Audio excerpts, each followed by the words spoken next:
Live tonight from the Daytona International Speedway, LSRTV with you to say good evening, sim racing fans, and welcome to the World Center of Racing for round number 14 of the 2018 Full Throttle Real Sim Racing Cup Series, powered by English Auto LLC, on your home for sim racing and iRacing Live. Happy to be with you for tonight's Daytona 85. As always, myself, Evan Pasoko, Brian Macklin, and Trevin Valderrama. Upstairs with you, Cisco Scaramouche, down in the production trailer, bringing us to you this evening, Brian, round 14 of 2018. And it is once again a return trip to the restrictor plate racetrack. Third time we're on the restrictor plates this season, already having made our first trips to Daytona and Talladega. This kicks off really that second half of the season as we head into week number 14 and under the lights in July. Under the lights here at Daytona, and it's one of the most incredible tracks you'll ever get to go to. For anybody that's never been here, this is just an absolutely incredible place. And the speeds here are absolutely insane. These guys are going to be going upwards of 200 miles an hour, and they're going to be bouncing off each other while they're doing 200 miles an hour. They're going to be inches away from each other all night long. And tonight, I'm really interested to see who's going to be able to get out to the outside line to try to make that second groove work. We have seen so far this season in the Daytona race in February and at Talladega earlier this spring, the outside line was hard to get going, and it took 4, 5, 6 cars just to get it established, and then it took a couple more cars to get the line where it could actually be competitive with the lead cars on the bottom. We really are going to have a challenge for these drivers tonight to see who's going to get up there and who's going to stick with it to make it work. In Daytona, always a fun place to be. Our first time here, obviously, since the season opener, in which Spencer Preet went to victory lane. That one back in the middle portions of February from earlier on this season. Trevin, so as we roll into the 14th race of the season, it also means you roll in to the 4th race of segment number 2. Of course, you take a look at the overall championship standings. Brandon Bowie leading 32 points ahead of Michael Carrillo, Spencer Preet, Nick Silver, Dylan Jones, the names up there. Bowie also leading that segment 2 points as well. But as we get further into this segment, yes, we're keeping an eye on where the $300 for the segment 2 championship is going to go. But on top of that, there is no automatic win in, you're in, so you need to be in that top 10 conversation if you want to be in a safe position and going into those final couple of weeks to make it into the playoffs once we head to weeks 21 and on. So if your name's not on that list, and maybe even if a segment championship's not in the conversation, now's the time to step it up, start to knock off a couple of consistent finishes, and get there before it's too late. Yeah, Brandon Bowie is just dominating the point standings, and he's been really consistent week in, week out, so not surprised to see him up at the top of the grid for the point standings. But looking further back, you know, the likes of Dwayne Vincent, Sean Ewing, Daniel Fockingham, all of those people respectively in the outside the top 10 in points, they need to continue to have good weeks ahead of them and make sure that they are good enough to set themselves inside that top 10, as you pointed out, and make sure that these guys inside the top 10 are still there at the end of this thing. And a little bit of a tricky distance when we look at how this race is going to play out, Brian. Not completely all the way at that, 100 lap marker like we saw earlier this year in February, and not necessarily on the short end. 15 laps sliced off of that to accommodate the difference on the real world side of things from 500 to 400 miles. So total distance tonight, 85 laps on the high banks. Yeah, and that doesn't really change much from the driver's perspective. I mean, it does make you have to think about your fuel window a little bit, because the fuel window is right around 40 laps. So if this thing were to go green from start to finish, you're going to have to make 2 stops. You might be able to stretch it and go for a 1-stop strategy, but you're going to have to save pretty much from the drop of the green flag. So it makes you think about that, but I have a feeling most of these drivers are just going to commit to a 2-stop strategy should it stay green, and they're just going to go out there and race as hard as possible and try to put themselves in position. Track position, believe it or not, is very important here at Daytona. Unlike in years past where you could just go out there and really have a shot to work your way up through the field, you almost need to be in the top 10 with 20 or 30 laps to go to give yourself a chance to go for the win. And of course, the qualifying session drawing now down to a close. Drivers getting 1 lap around the racetrack to get the best time down that they can. So let's let you know how they're going to roll off to the green flag tonight. We go trackside. This is a look at your LSRTV starting grid. Pole position for tonight's Daytona 85 goes to Daniel Eberhard. No surprise that the driver of the Bugatti Ford Fusion got on the plate tracks. He gets a 48.125. bests them all. He'll bring us to the green tonight, and he will be accompanied on the outside of the front row. That is the 11 of Dylan Jones rolling off in second. Daniel Falkenham starts tonight in third position. Harry Tiller back this evening to give it another go at a plate track. He'll start P4 and round out the top 5, the 88 of Andrew Farinars. Shane Ewing is going to roll off from the 6th position here tonight, followed by Lionel Callisto, who sits 7th. Michael Guerrilla is going to start from P8 here tonight. Then we have Scott McClendon starting 9th, and rounding off the top 10, Dwayne Vincent qualified 10th. P11 will go to Sean Casto, 12. David Comstock, P13. Kyle Kummer, P14. Gabe Wood, Spencer Preet, P15.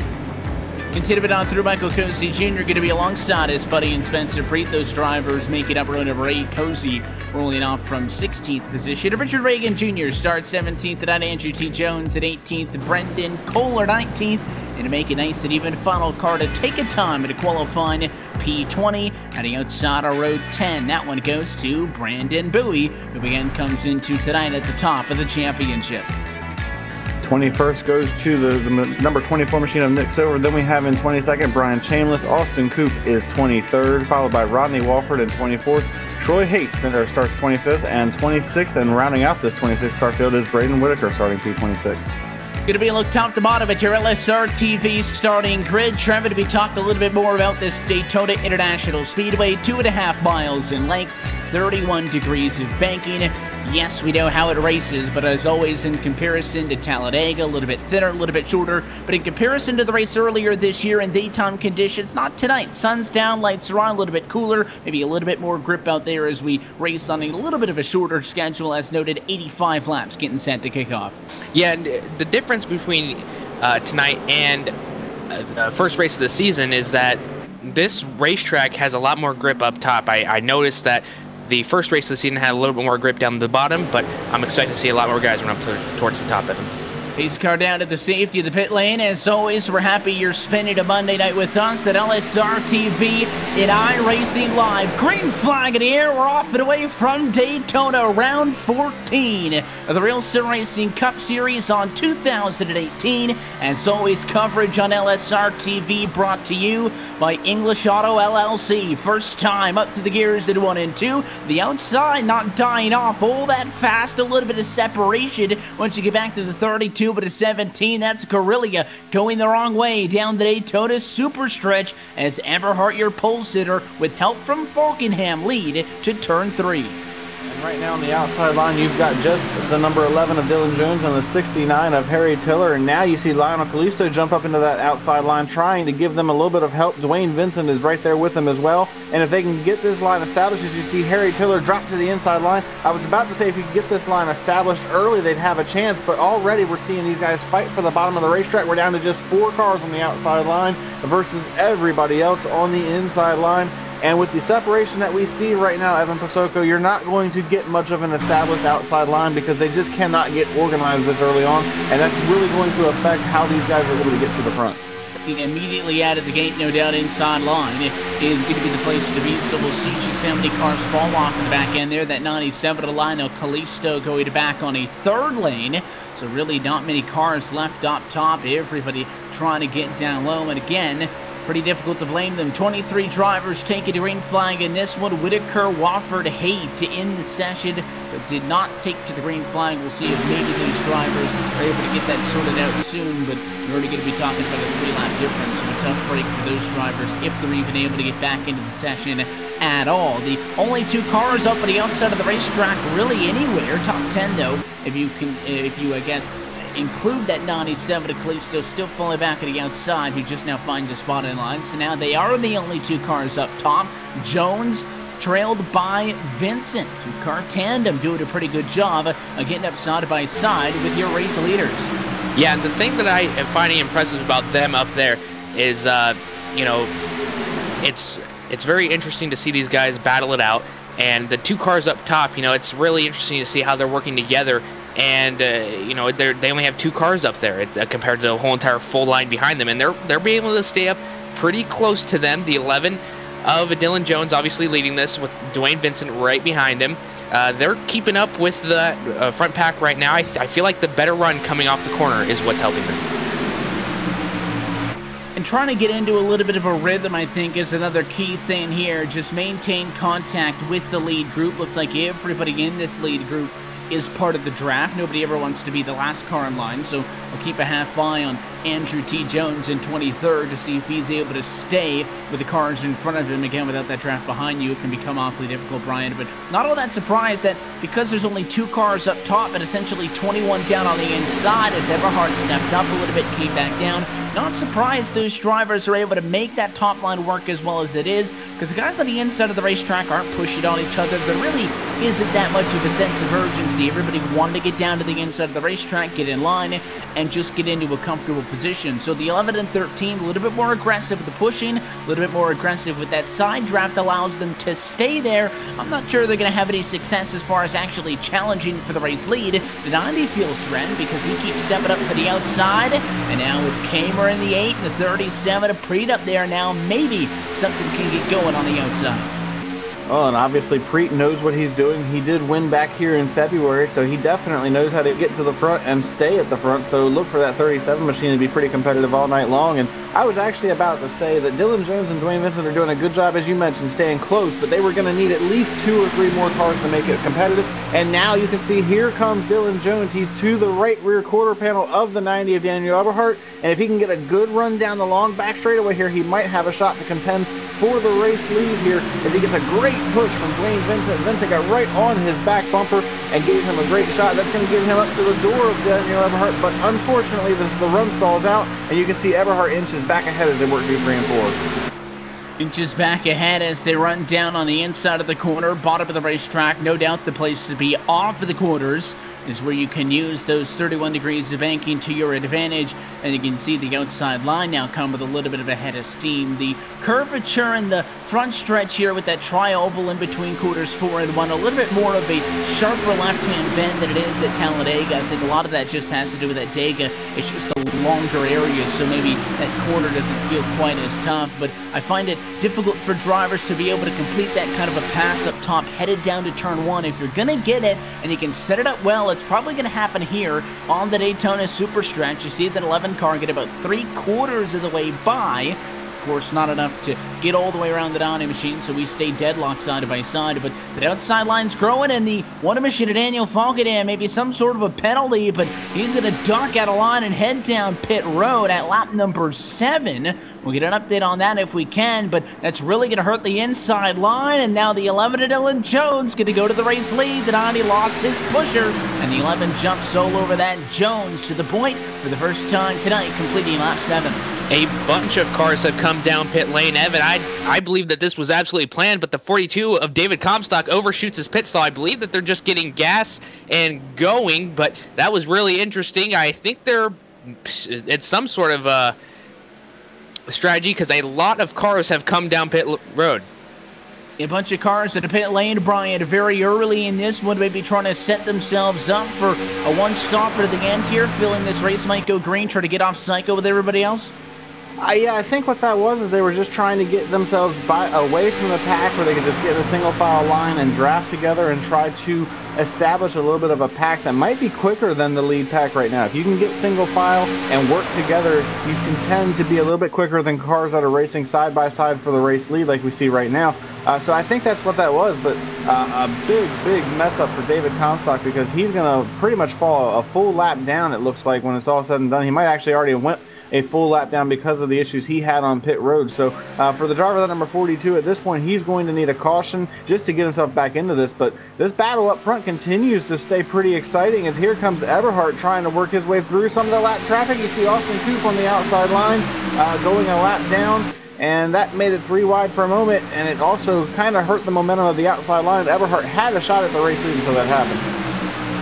He had a shot at it, and unfortunately not going to be able to capitalize at quite that moment. Again, Falkenham's pitting surprising, especially in the fact that, again, he was in a fantastic position, second in line on the inside of the racetrack. But hey, if you've got plans with folks pre-race, doesn't matter if they're further behind you in the line, you're going to stick with that call. So now things have been split up into 2 distinct groups. There are a couple of stragglers, Brian Chambliss and Andrew T. Jones, who I noted earlier as the final couple of cars in that lead group. They're kind of in no man's land. They lost touch with this lead pack. But other than that, 1st through 10th have not yet pitted. They're the lead group. Then you got Chambliss and Jones 11th and 12th, and then the group of cars who pitted. So 13th through 20th have already pitted. They're running 40 seconds behind your race leaders. It's Falkenham, Casto, Ewing, Guerrilla, Callisto, Kohler, Silver, and Bowie. So kind of cut the field in half. Indeed, go ahead.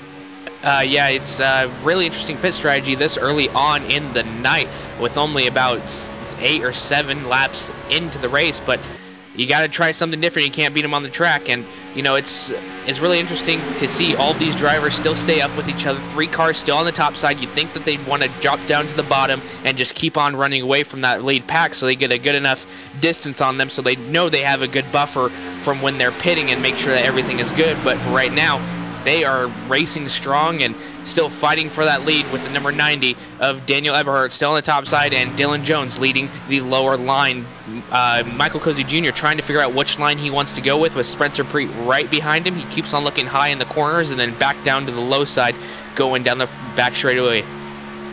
Just always, again, try to advance your position. If you're the non-nibby sheet up top, that's really the best you can hope for, and you can tell that Eberhardt's not somebody that wants to sit around and wait. A, Brian, because we know him, but also B, because again, he could have just stayed on the inside of the racetrack, worked with the 11 of Dylan Jones, and they would have ran 1-2. You're in a perfectly good position. There's more inherent risk of being up on the outside because, well, there's only 3 cars up there now that 11 of Jones made his move to the race lead when that number was closer to 6, and of course we saw Eberhardt lose some of the draft support from behind, but if he didn't move, he'd be right where that 88 of Friedars is, comfortably second in line on the inside. He wanted to go up, he wanted to try to challenge for the race lead, and it might bite him here as that outside line kind of dwindles a little bit. It might bite him a little bit, but the advantage that he's got right now is there's only 10 cars in this main pack. As long as he doesn't lose touch with this draft when he gets dropped or when he drops to the back like it looks like him and Dwayne Vincent are right now, he'll be okay. He's going to lose a little bit of track position, but he should still be able to be competitive in this. And now you can see he's actually got some help coming to the outside line in the form of 2 different drivers. Looks like Harry Tiller in the 69 machine jumped up in front of him, along with, I believe that's number 46 of Richard Reagan Jr. To kind of help them out as well. And that's going to bring this outside line back together. But Evan Pasoko, I wanted to just point out something real quick to the point of the drivers that made their way to pit road. Daniel Falkingham is the lead car of the draft that he is running right now. They're running 44.7 second laps right now because they're established in a single file line and they're not racing one another. Dylan Jones, as the race leader, just ran a 45 flat. That's about 0.3 of a second difference that those guys are getting right now. That doesn't sound like a lot, but if they do that lap after lap after lap for the rest of this run, they are going to make up a significant amount of time, and I imagine they will end up being the race leaders when this thing is all said and done. And that might be the idea behind having it, even though it's a little bit of a smaller group. If everybody binds their P's and Q's, it may work out better. Up front, meanwhile, Daniel Eberhardt went to a 3rd lane, dropped the back, so he is now at the tail end of this lead pack. But to your point, that difference between the lead pack and the second pack, 13th on back, is down to 38.6 seconds. So roughly 2 seconds shorter of a distance than what it was when they first got back out to speed. So certainly seems like that single file group pack there is working so far in this race. Up front, though, no shortage of action. Even though the Donnies dropped off and away, Harry Tiller going up to the outside of the racetrack. Him and some other of the super speedway contingency back for this plate race here tonight. And no surprise, Tiller's towards the front. He now working with Richard Reagan Jr. trying to go to the front of the field. Just those 2, though. All the supporting cast has dropped back off and away. It might just be a little bit of a stalemate like we saw earlier until either they get some help or they fall back. But these 2 drivers know a lot about this super speedway thing, so don't be shocked if they're able to keep up here and challenge for a good bit of time. Yeah, and you're starting to see them give a lot of distance in between cars. Maybe later on in this race, you won't see a lot of distance in between cars. It's better to see it on the Talladega Super Speedway because they have lines all over, but you know, you can start to see once the race wears on how close they actually get to one another to try and continue to get that side drive. But right now, they're biding their time, they're logging laps, they're making sure that they aren't going to cause anything early and just continue to race. As now the number 69 of Harry Tiller will be left on that high side all alone. It's going to be dropping back all the way through, and that's going to give some good speed towards this front pack to try and make up some time that they have been losing to that back pack. it might be just a little bit too late. In the last few laps, that gap's gone down to 38.1, Brian, so there's no doubt if you're single file, you're going to be better off. But if this group does single file out, Tiller's attempts to go to the race lead seems like they're just about done and put away with. He's back by that 13 to Dwayne Vincent. If Eberhard gets by him as well, he'll go all the way to the back in P10. So if they kind of smarten up and get single file, should they not then get the advantage? Because that's a 10-car lead pack racing against the other group, which isn't that much of a difference, but it is notable that it is an 8-car pack. That is that 38-second difference. So is 10 cars going to be that much faster than 8 cars that they're able to make up some of those 2 seconds that they've given up? Or is the damage kind of done and they'll just more so maybe balance out at this point? I mean, I think they're going to balance out at this point, and if they can stay organized, you might actually see them be able to gain a little bit of that ground back. But it is worth noting that the second pack that has already pitted, they did just pick up the lap car of David Comstock, so that's going to make 9 cars in that pack for the time being. It looks like Comstock may actually drop out of that pack, but at this point, they had to do something, and I believe that somebody was probably talking to these drivers and saying, hey, look, you're losing a ton of time to these guys. They've already made up almost 3 seconds on you since they went to pit road. You guys need to get established. You need to get organized. That way you're not giving up any more time, because when it comes time to come to pit road, that's 3 seconds you're going to have to try to find on the racetrack once they come back around and get ahead of you. So I think this was probably something these drivers were talking amongst their spotters and trying to get something worked out so that they could get organized and try to get some of that time back.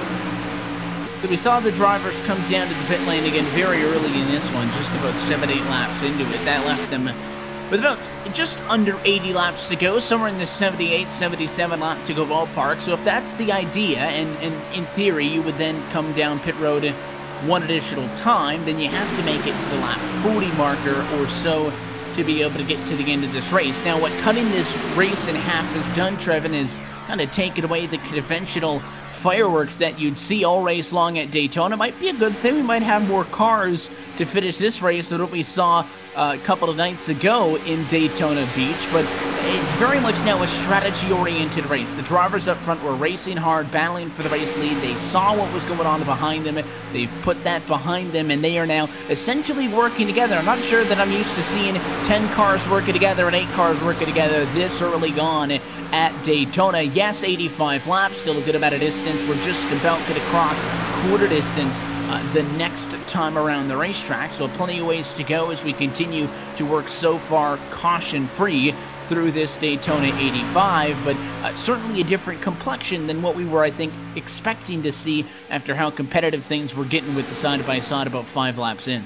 Yeah, I think what they wanted to do was they wanted to make this race caution-free, and to make that caution-free, they had to reduce the amount of cars in that lead pack, so taking about half of those cars out and putting them on pit road and then in a completely different spot on the track, that will be a better strategy for them, because then this will continue to race on, and it's more likely not to have a caution happen with about 10 or 8 cars in a pack. But right now, the main thing that these people have to worry about is losing that draft. And I've already been watching the lead pack, and the 46 of Richard Reagan Jr. is really losing the front pack over the past couple laps. So he's trying to get into that draft again, or trying to keep that draft rather up to that top 5 cars that's led by Dylan Jones, and just continuing to work with those cars behind him and not lose that pack, because that's really the main thing that they need to focus on right now.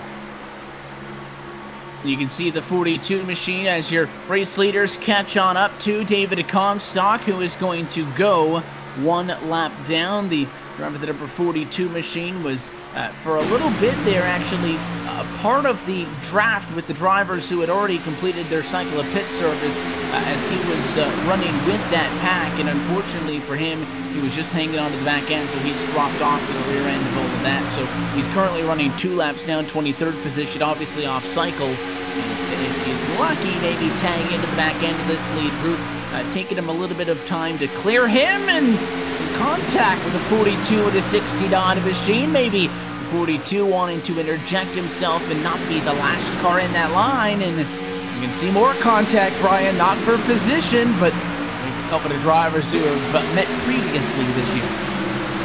I'm thinking, I'm going to have to go back and look, but I'm thinking there might have been some issues between these two drivers earlier in this race, because if you look at the front end of David Comstock's machine, he does have some pretty significant damage to the front end of that car. So I'm going to go back here in just a moment and look at it, because it looks like he is trying to retaliate to something that must have happened between the two of them.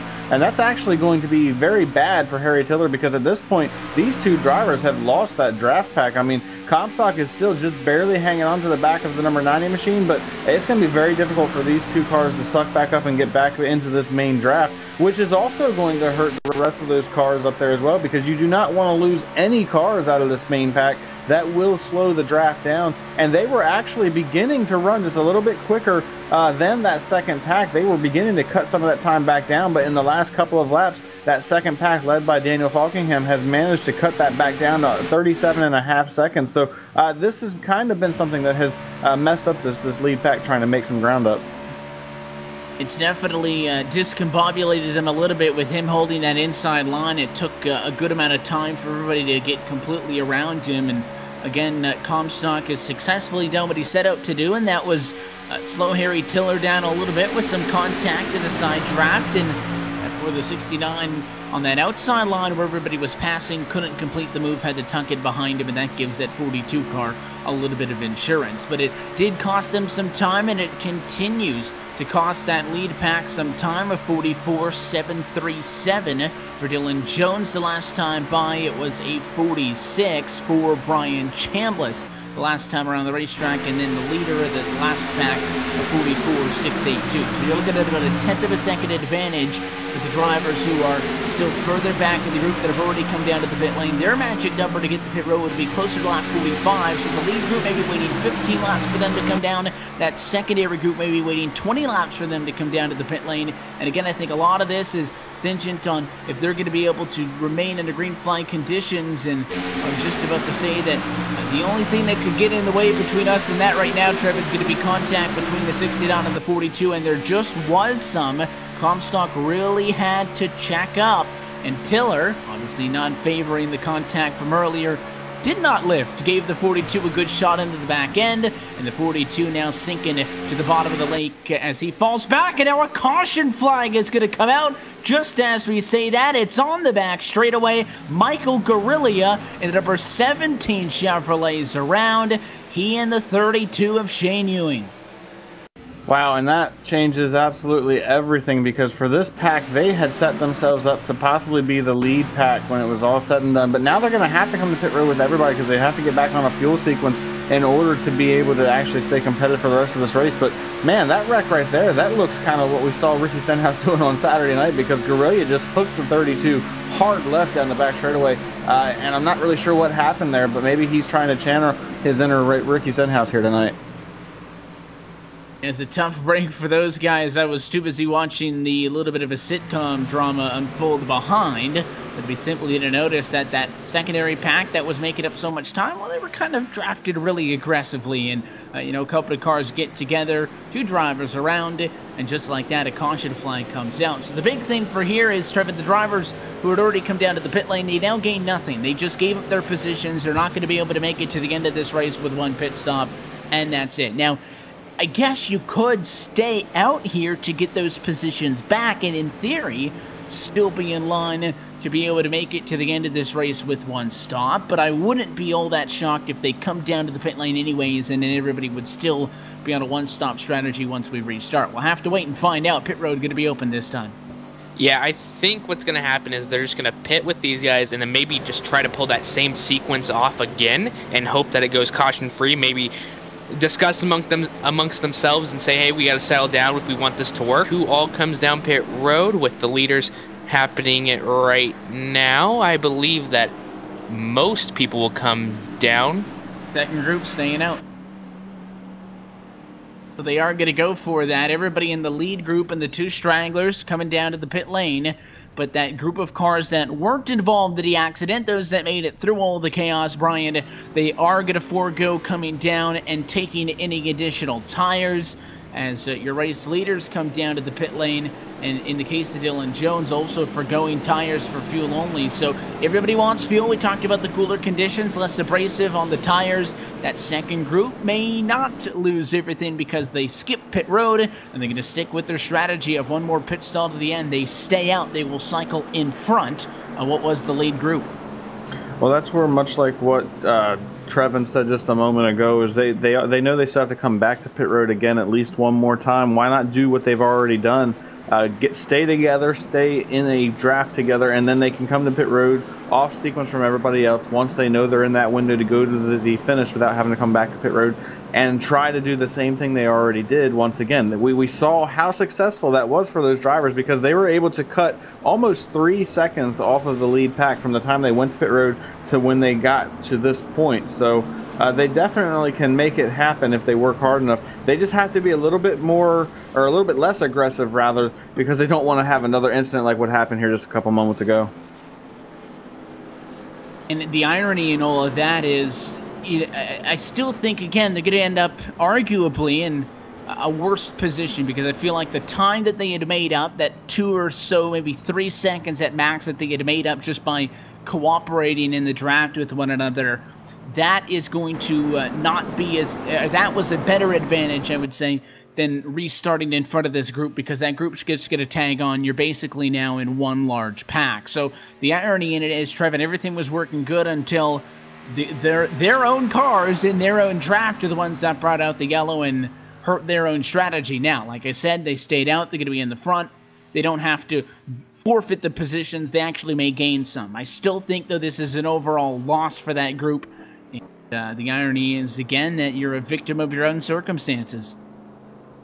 Yeah, you know, you just got to make sure that everybody's on the same page, and just knowing that if you have a good run, you got to let off, and you got to make sure that you're not going to get into the back of anybody harder than you need to get in the back of anybody, as we've seen right now, and we saw the shades of Saturday night, as you pointed out. But, you know, you just got to make sure that everybody's in sync and making sure everybody knows what the game plan is to make it to the end, and make sure that they have a car still to handle, and make sure they have a group to make sure just everything needs to go right for this group.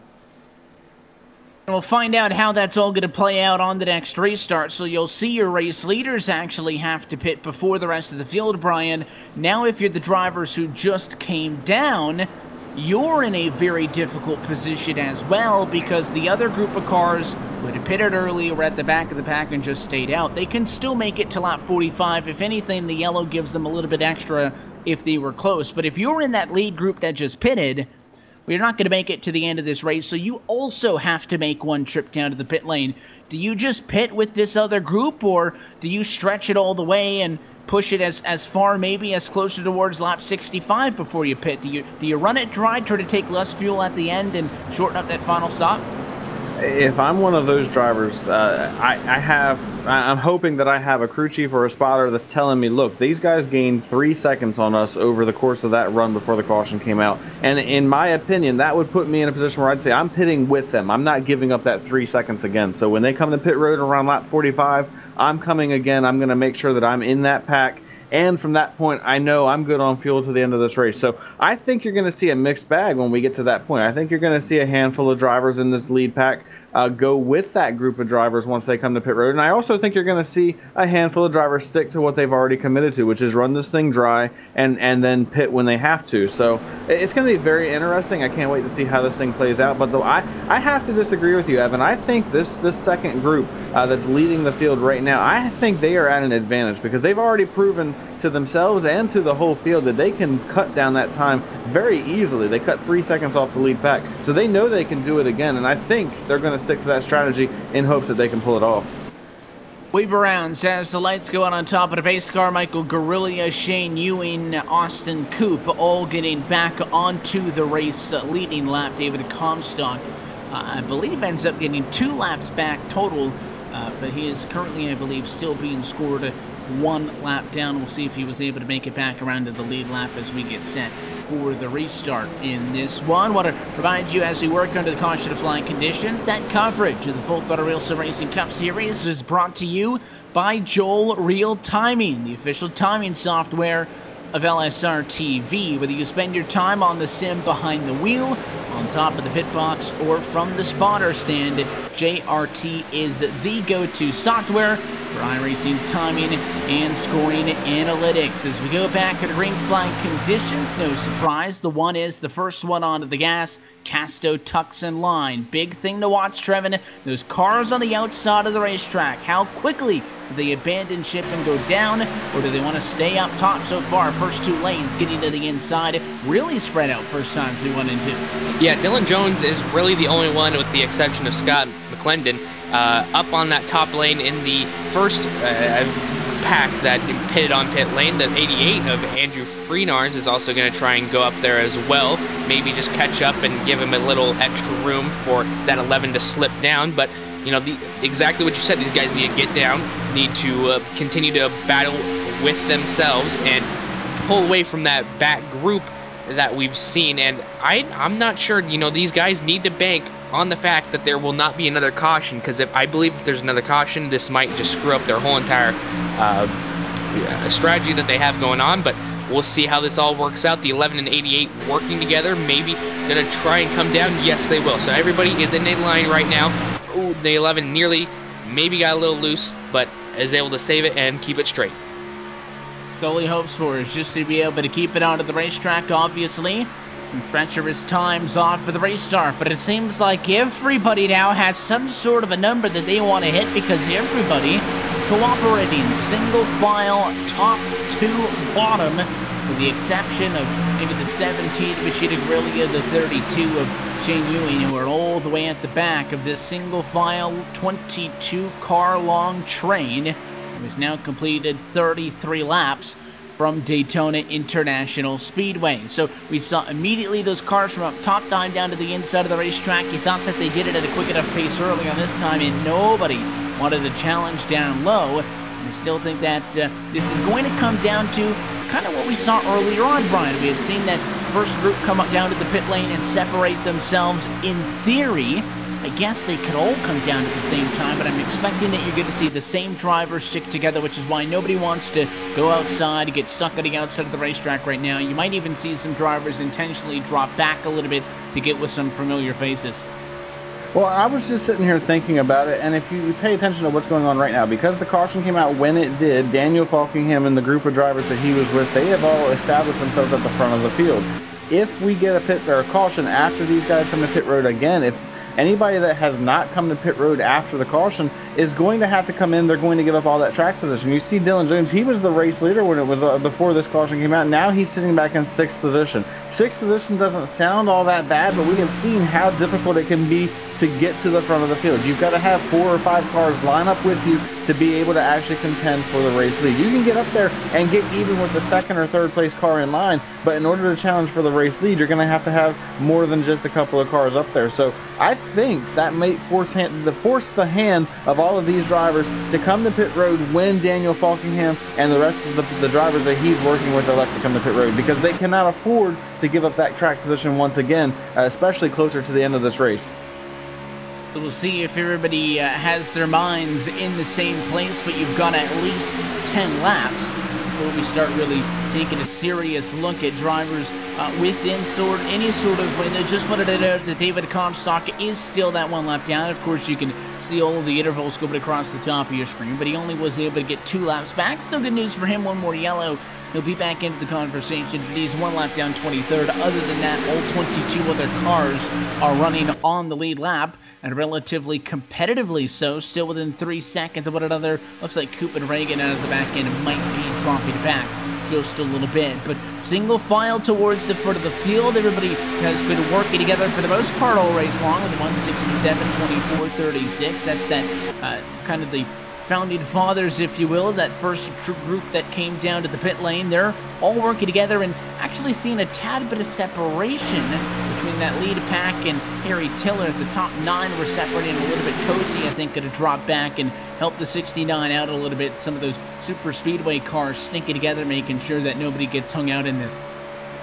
Yeah, and you see these drivers kind of poke their noses out to the right side or to the left side, going down the straightaways. That's just to get some air into their machines, making sure they're not overheating. It's not really a problem right now because they have so much space between them, but still a good buffer to make sure that you do not blow up, because that'd be very unfortunate in front of all these cars. But for right now, everybody's in a straight line, as you said, all on the same page. But the drivers behind them in that second pack are kind of expecting them to do the same kind of strategy that they were. So maybe, like you said, they're going to try and adjust to when they come down and try to come down at the same time to make sure that this doesn't happen again, because they are further back, so they can see when the drivers start to pit. It's going to be a fast adjustment, but I'm sure these drivers can get it done if they do commit to that sort of strategy that they want to be on with these guys. So it's not a question of if, but a question of when.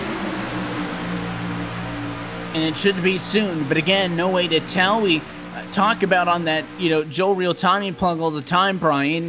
Doesn't matter if you're a driver in the service, if you're a crew chief or a spotter, software is good for you, and it helps us keep things up to date on the broadcast as well. But in this Full Throttle Wheel Racing Cup Series powered by English Auto L.L.C, you do have drivers with actual people in the sim. If you're not familiar with the iRacing service, you do have the ability to change what you want changed on your car when you break it down to the pit lane. You do get an automated spotter, but a lot of these drivers, parts of the teams, do have people helping them out with a strategy, actual people inside of the section with them spotting. So it's not just a tagline, it's true, and I think never more important than a place like Daytona.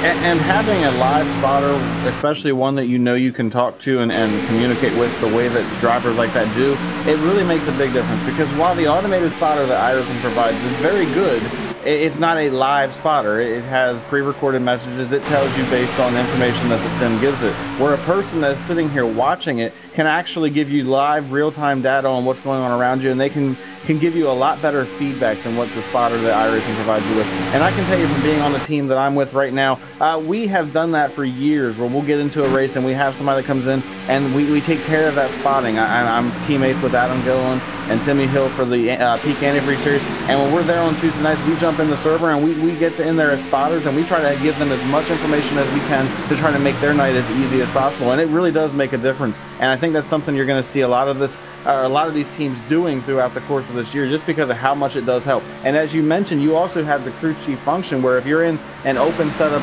style environment, you can actually have them make adjustments to the car for you. They can actually set it up for 2 tires or 4 tires. So it's a very nice function that iRacing has allowed for us to have, and it makes things a lot easier from the driver's standpoint. 41 laps into this race, almost seeing the drivers head down to the pit lane, and we'll do our best to maybe undercut that trip down to the pit lane halfway home the next time by. So let's take this opportunity to take a look at our iRacing Midway Race Break, brought to you by iRacing, the world's premier online racing game with professionally organized racing from NASCAR, IndyCar, IMSA, and more. 42 laps going to be complete this next time around, and drivers are going to be down pit road shortly. So here's basically your running order before pit stops. Daniel Falkenham, your race leader, started in 3rd position. He's working with Sean Casto 2nd, Nick Silver 3rd, with Brendan Kohler and Brandon Bowie, all drivers who started outside of the top 10, running out your top 5. Dylan Jones then tucked in line, your outside pole sitter, starting in the number 2 position right now, runs P6. Andrew Farinar's in 7th, and then a couple of team cars working together. Spencer Preet in 8th, Michael Cosi in 9th, and Eric Tiller all together in 10th. Kyle Kamer currently sits in the 11th position. Dwayne Benson, who was up in the top 5 earlier on, he's back to 12th right now. Brian Chandler sits 13th. Andrew T. Jones is running in the 14th position. Then we have Scott McClendon running 15th. And our pole sitter, Daniel Eberhardt, he's fallen all the way back to the 16th position. Again, remember, we have that offsetting strategy between these 2 different packs. That's what's got him so far behind right now. Gabe Wood sits in the 17th position. Then Michael Guerrilla is in 18th after his incident on the backstretch just a few laps ago. 19th goes to Shane Ewing, and rounding out the top 20 is Lionel Kalisto. P21 will go to Austin Coop. Richard L. Reagan Jr. will be your last car on the lead lap, and in P number 22. 23rd will go to David Comstock, though he saw problems on pit road earlier. He's the only driver not on the lead lap. That's a look at your iRacing and Midway Race Break. For more information on the wide variety of sim racing possibilities online, visit iRacing.com to sign up today. And if you go to iRacing.com/membership, You can get signed up with a first-time subscription. All new memberships up to 40% off. It's anywhere from a small 3-month commitment for just $5 all the way up until a 2-year subscription. Again, more information on all of that, iracing.com/membership. Again, those exclusive promo codes valid on new iRacing memberships only. So, lap number 45, is it going to be the magic number? This time by 40 laps to go is, I think, just about the maximum, Brian, that you would expect on fuel? Yeah, I think this is the high end of the fuel window for these drivers, and I think having that caution that they had, you might see these guys that stayed out under that caution go a lap or two past just as a safety net to make sure that they know they can come to pit road and make it to the end from here. But I think in the next 2 to 3 laps, you're going to see Daniel Falkingham, along with Sean Casto, Nick Silver, Brendan Kohler, Brandon Bowie, all these drivers that were on that strategy, they have to come to pit road in the next handful of laps, but I think in the next 2 or 3, definitely, you're going to see them come to pit road. And that's when we're going to see if there's any other drivers that want to jump in on that strategy, because like I mentioned, once they come to pit road, if nobody else comes in and we get a caution, all those drivers that are still out there have to come in, and they're going to give up that track position once again. And getting down to the end of this race, you do not want to give up that track position.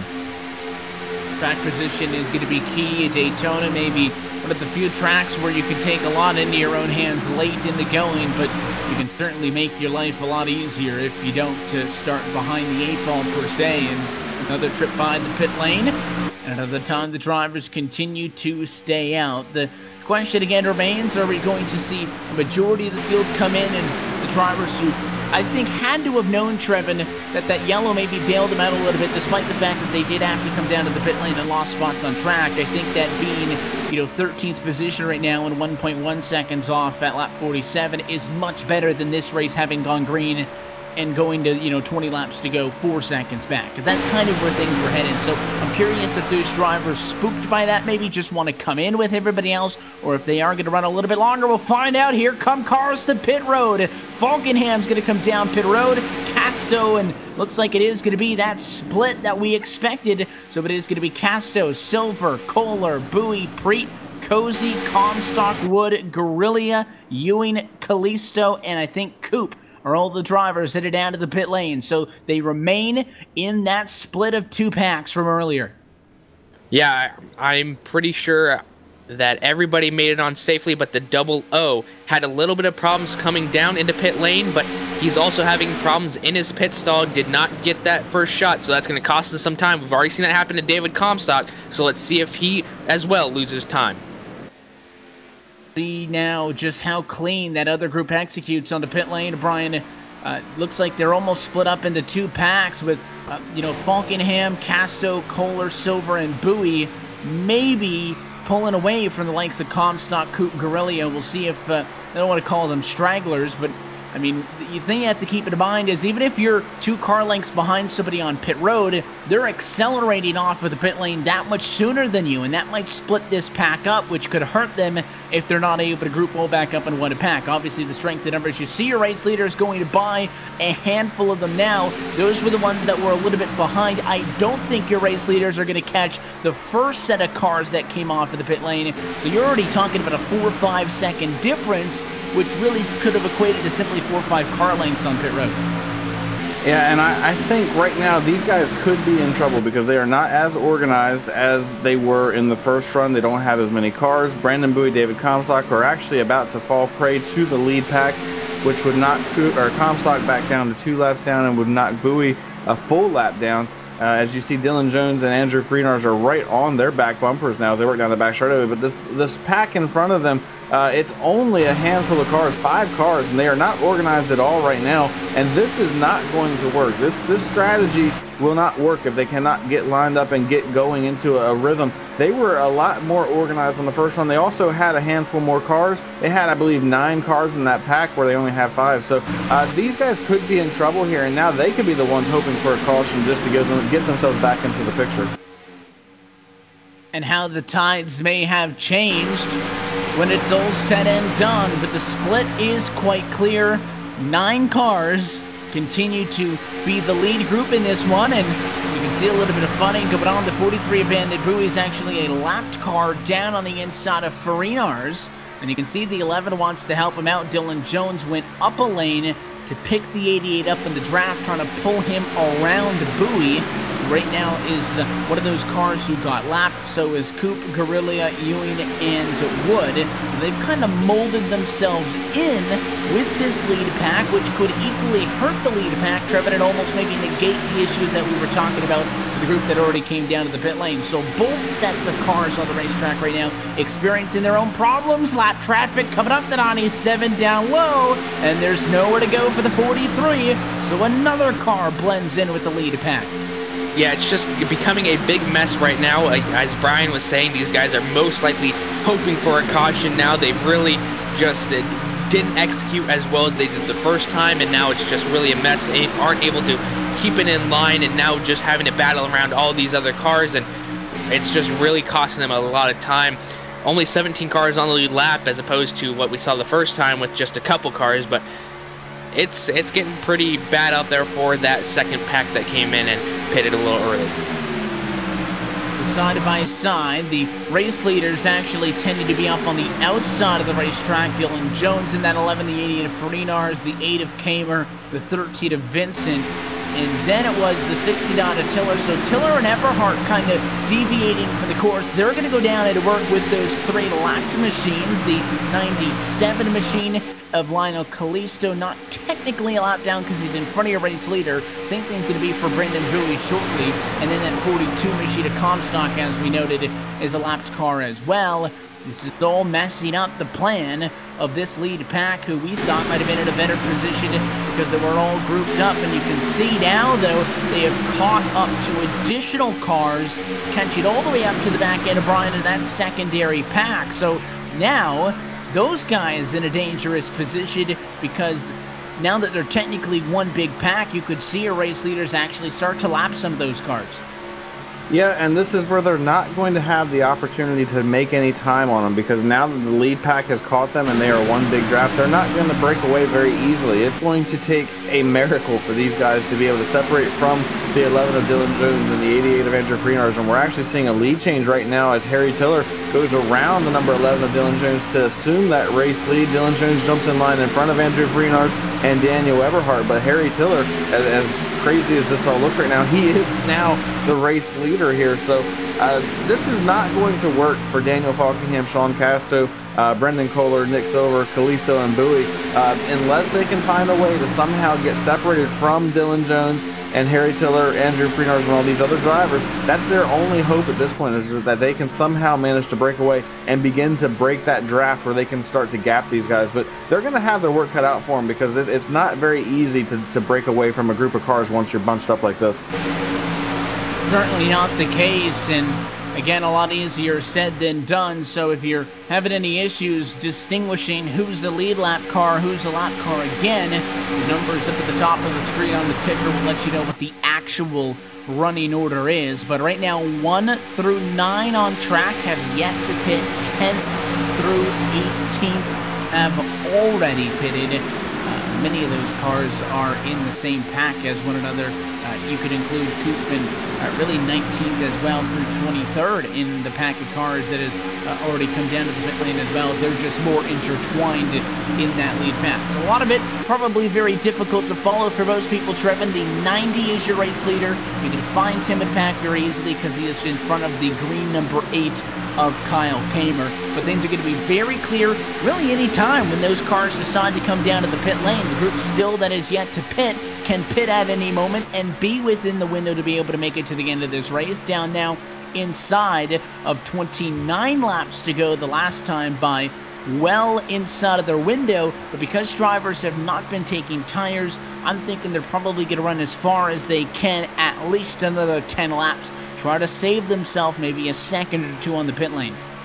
Yeah, you just got to continue to work together and make up time where you've lost it, and make sure that these other drivers maybe, messed up a little bit more than you guys did, and just try to make up all that time. It's going to be really interesting to see how these drivers, because, everybody knows, and here they come in, a big crash coming down into the pit lane.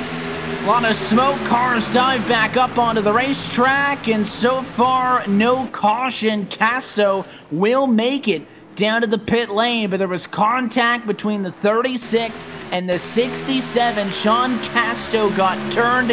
He comes down the track. Looks like he collects the 46 of Richard Regan.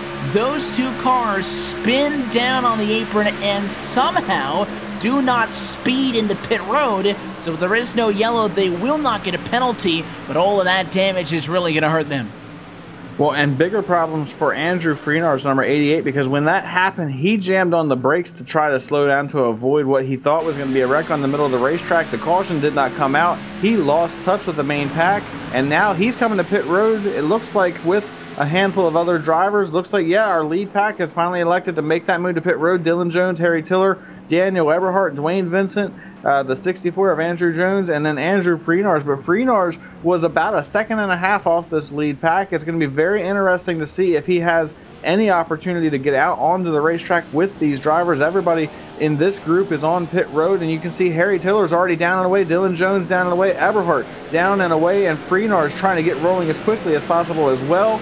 But as we saw at when the other group pitted, he's straggling behind these drivers. He's already about 10-15 car lengths off of the number 64 of Andrew Jones, who is the next closest car to him. I believe Andrew Freenars may lose this pack. We'll see if Freenars is going to get cycled out. He is behind the 8-ball for sure, coming off of the pit lane. I don't think he's going to get up to that group, and again, they're already packed together. The 88 may not be up the creek without a paddle because he does have Regan and Kamer behind him, but I think Freenars, you're right, is going to miss out on that pack. And again, another near accident, kind of showing that group of cars we do not want a repeat of what happened earlier. Surprised that a caution did not come from that. Of course, although all the spinning did take place below that double yellow line, so it was technically off for the racing service, and the sim does not automatically trigger a caution flag. And this lead group looks like that they have been able to complete their service and get back out in front of the group of cars that had pitted prior to them. I think Tiller may end up your race leader. Scott McClendon, who was your leader the last time by, there he goes on the inside of the racetrack trying to get up to speed. So that second group of cars that stayed out the first time and looked like they were on the wrong end of the strategy are now on the right side of it, as I think they're able to complete the correct and successful cycle of pit service, and they'll lead this race coming up to 25 to go. Yeah, great execution by them, and pretty sizable gap to the other cars behind them. We'll see about an 8-second gap, 2-second gap to Scott McClendon, and then further back they just have registered to about 2 seconds back to those guys. I believe that they've caught them, yes, and just keep on trying to keep in that straight line. But the less cars you have, not as fast as you're going to go, so they just need to make sure they're in a line and just keep on trying to pull their toe as far as they can, with the number 1 of Daniel Fockingham still pulling a sizable speed out of that group, and see if they catch on to the 51 and 88 onto that lead pack to make them go even faster. Meanwhile, Spencer Preet has pulled his car behind the wall. The Spencer Preet side is going to be done. No opportunities for those drivers who were involved in that incident to come down and get a fast repair. We do see some series here on LSRTV and Racing Live that offer the opportunity. Not a thing in the Full Throttle Real Racing Cup Series, so that damage is what you're going to have to deal with for the rest of the night, and pretty much means that you're going to be out of this thing. A mutiny up towards the front of the field, though. Harry Tiller, your race leader, going to get abandoned by Daniel Eberhardt and Dylan Jones and Dwayne Vincent. Tiller has been working with the Super Speedway Cup friends tonight, but they are nowhere in sight, Brian, and everybody else going to go up top. And that 60-odd machine is going to get a one-way ticket from first to fourth as he falls to the back of the lead group. I believe Daniel Eberhardt and Dylan Jones knew that second group, they are coming. They just chopped 1.1 seconds off of them that last time by. So the pack led by Daniel Fockingham is going to catch these 4 drivers, and they wanted to be out front with the opportunity to defend the race lead when they got there. So I think they made this move now so that they had time to get organized and be able to have that opportunity to play defense when everybody else catches them. We thought that the strategy for Fockingham and his group might not work out for him, but the problem with these guys is they only have 4 cars because their group, when they came to pit road, got split up. Andrew Freenars lost this little pack along with Scott McClendon. He fell out of it. The 8 car of Kyle Kamer fell out of it. So they lost a lot of their drafting help, which is now why they're not running as quickly as maybe they'd like to, and why you can now see Daniel Falkingham is just 1.4 seconds behind this lead pack, and I'd say in the next lap and a half he's going to be right on their back bumper. They definitely have the advantage. Falkingham right now, as you mentioned, just over a second off. They are going to catch up quickly, and something tells me when they do, we're going to have a battle for the race lead. Now that everybody is good from this point to the end on fuel, we're going to have a battle for the race lead that probably spans the final 20 or so laps of this race. So what we'll do is we'll take this opportunity to step aside for a brief moment. We'll go LSRTV non-stop so you can watch the action unfold. And then when we come back, we will watch the 20 or so cars still on the lead lap battle for the race win here at Daytona. You're watching LSR TV's continuing coverage of the 2018 Full Throttle Real Sim Racing Cup Series, powered by English Auto LLC. Daniel Eberhardt, your race leader, with 20 laps to go. More to come from the World Center of Racing when we come back. You're watching iRacing Live.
And back live from the Daytona International Speedway. You saw it all unfold, and we are on in the battle for the race lead from Daytona International Speedway. Happy that you're still with us. LSR TV in iRacing Live. Myself, Evan Pasoko, Brian Backlund, Trevor Valderrama with you, with Cisco Scaramuza downstairs. Inside of 20 laps to go on round 14 of this Full Throttle Real Sim Racing Cup Series.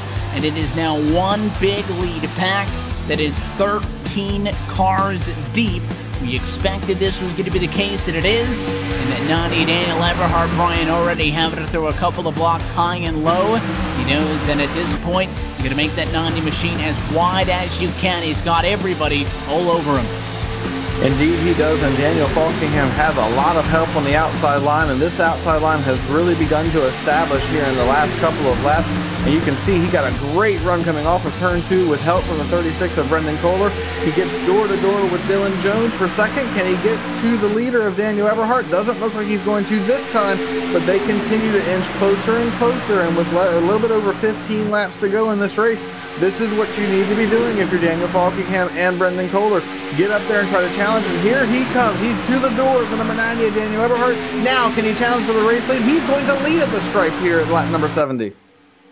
Leads that time by. Look at the 13 machine of Vincent tucked out of line and barely is able to squeeze back up in front of Harry Tiller. Looks like the 13 may be having some sort of a connection problem. I'm sure that's got the cars around him unnerved. The 88 of Andrew Farinars goes from the outside to the inside of the racetrack. That is not good news for Kohler, who would now slide to the back with Falkenham having made the pass for the race lead. 36, kind of a no man's land. He'll slide back.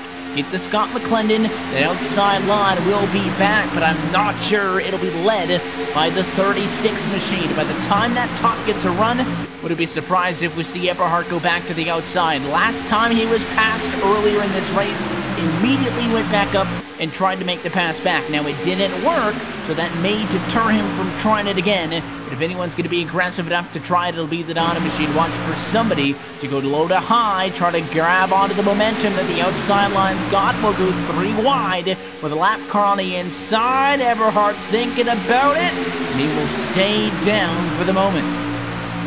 Yeah, and the number 1 of Daniel Falkingham makes to make sure that he doesn't make that move too soon or too late if that top line comes up, because if he makes it a split second too late, he will be up into that outside line and right across the door, as we've seen the number 36 try to make an evasive maneuver around that number 90 as he comes up and blocks, but the number 90 of Daniel Eberhardt is battling it out with Daniel Falkingham, trying to get something done here with the number 36 on that high side, Evan.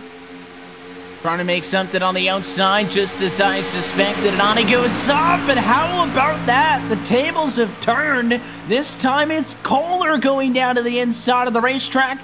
That'll slow the Donna machine down, and that may just put Kohler right back in front of the Donna. Now Eberhardt will also go to the inside of the racetrack. So these drivers who are aware of what's going on around them and kind of a game of cat and mouse, the Donnie goes low and the 36 blocks him. Not a lot of friends being made on row 2 as now Kohler goes back topside again. This is not going to end well for these drivers. All the blocking we see, all the aggressive driving that we see, this is what we want to see, but it's going to end badly at some point for these guys. But how about Daniel Falkingham just taking charge of this race? He's out front. He's trying to hold on. And Brendan Kohler, he's one of those guys. I've raced with him here at Daytona. I've raced with him at Talladega. He is one of the most aggressive restrictor plate racers out there. And he's also one of the best out there. He knows how to get the job done. He knows how to work the draft. And he knows how to use the aggression the right way. He can make moves that you don't see very many people make. And that's why he's making these moves right now. And I would not be the least bit surprised to see him continue to do this all the way to the checkered flag. But he's going to need a little bit of help as the outside line has begun to stall out. The 51 of Scott McClendon is just not giving him enough help. And the inside line has begun to inch back ahead. And this is almost bad news, in my opinion, for Daniel Falkingham, because he has 3 team cars lined up right behind him that are going to stick together and are going to go right by him whenever they feel like it.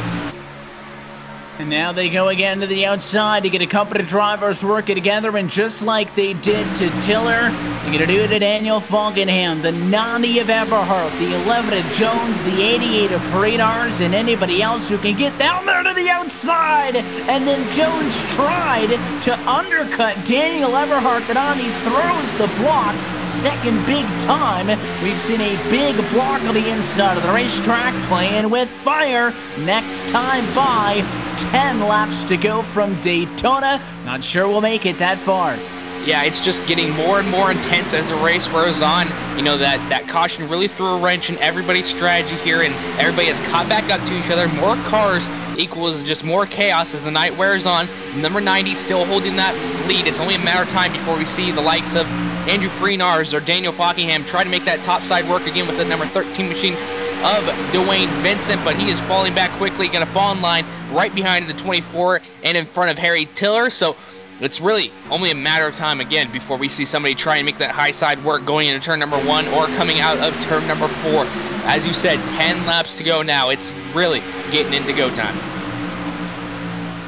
It is go time now, of course. A yellow flag anywhere inside of that dreaded, point of no return to Brian that we always talk about. 4 laps to go or less means that this race would end under yellow, and I think we'd be lucky if we make it to 4 laps to go at this point. Settle down for the moment, single file. But as the age-old adage goes, the calm before the storm, maybe. Everybody needs to catch their breath. Checking up on the inside, 36, Cara Kohler. Gonna go up top, he's got company. Here we go again. Falkenham thinking about it. The 88 of Freinar is getting a little bit antsy, but doesn't go high in time.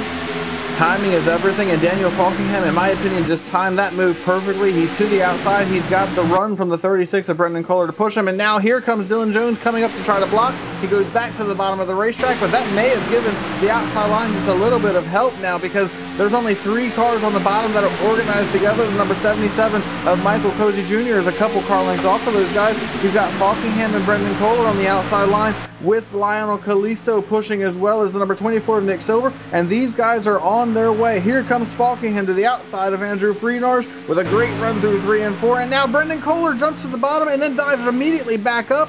Not sure where he thought he was going right there, but he's back up on the outside line trying to help the one once again. And trying to get a little bit of help, but I think at this point, anybody working with anybody is maybe using somebody for your own gain. We talked about a lot of those alliances that have been formed, maybe a little bit of partnerships as well amongst the 2 different groups that we saw working together. But at this point, again, it is every man for himself.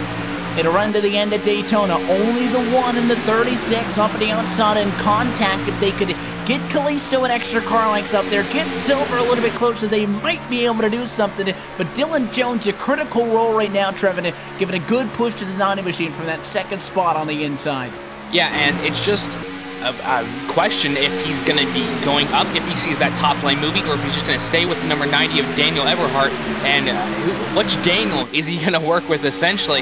Still working that low line pretty good. That top side needs to get a little bit better formed up if they want another chance at this. You see the number 1 trying to get that side draft, just trying to get every single momentum that he can to get to the front, as the number 77, Michael Cozy Jr. is going to jump up in front of Daniel Falkingham. Daniel Falkingham does not want anything of that. He's going to jump up to a 3rd lane, and Michael Cozy will jump back down to that bottom lane, and here they come, trying to get up to that lead car again.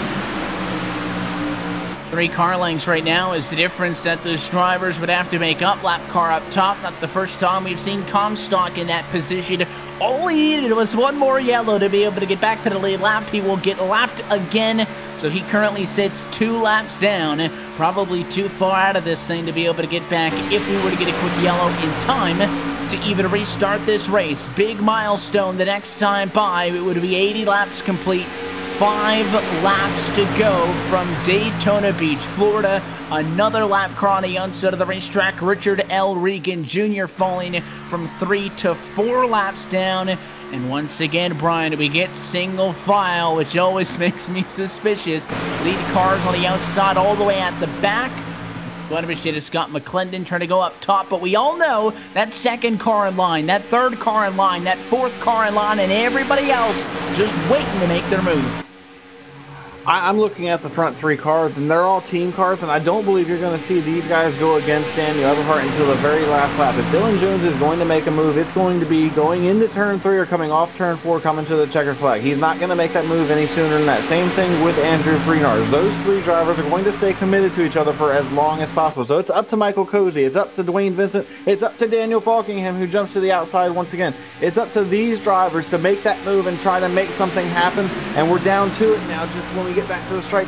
Just 4 laps remaining in this thing, and now is when you have to start making these moves. You cannot wait until the last lap if you're one of these drivers. It's going to take you probably 2 laps just to even have a chance to get to Daniel Eberhardt as the race leader. So you need to start making these moves right now if you're going to have any shot at the win.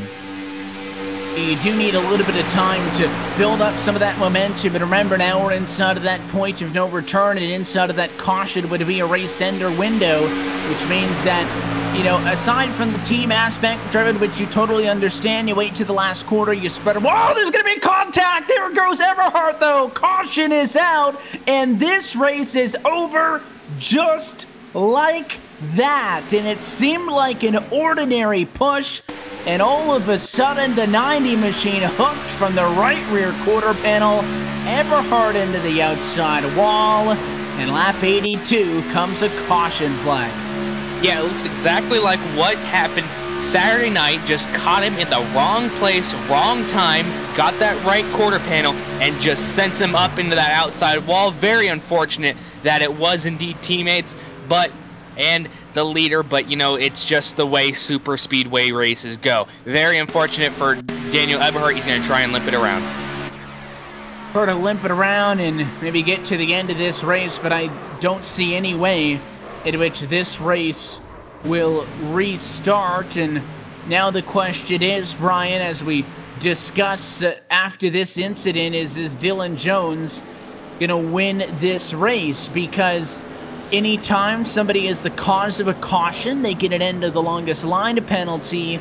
Assuming that would go to the 11 of Dylan Jones for initiating the contact, he would then get dropped to the tail end of the lead lap, and Andrew Frenar is going to be lined up for what would be a third win on the season for him. We don't know yet, and again, we'll keep an ear dialed in the race control for certain, but as Dylan Jones assumes the race leading position behind the pace car, still a lot to unfold here. It's going to be interesting to see how this plays out, but right now Dylan Jones is still being scored as our race leader. We've not gotten any notification from race control saying that he's going to the back of the field, so we'll just have to wait and see. But that would be my understanding on this, is that the 11 of Dylan Jones would be taking the caution and then having to drop to the back of the field, which would essentially give this race victory to Andrew Freenars, who's driving that very pretty Dale Jr. tribute car. But I don't know. We're going to have to wait and see what happens here. It's a very interesting call for the race control for sure. We will wait to see if any sort of assessment it comes down.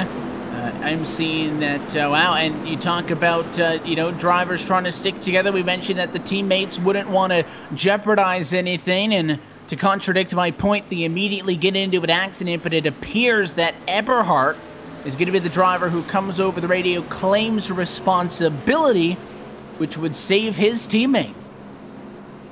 Yeah, talk about teams sticking together. The number 90, who was winning that race, and then unfortunately went to the outside wall. He does claim that, and you know, it's just amazing to see all these guys stick together and you know, making sure that the number 11 does indeed win. So great call, but great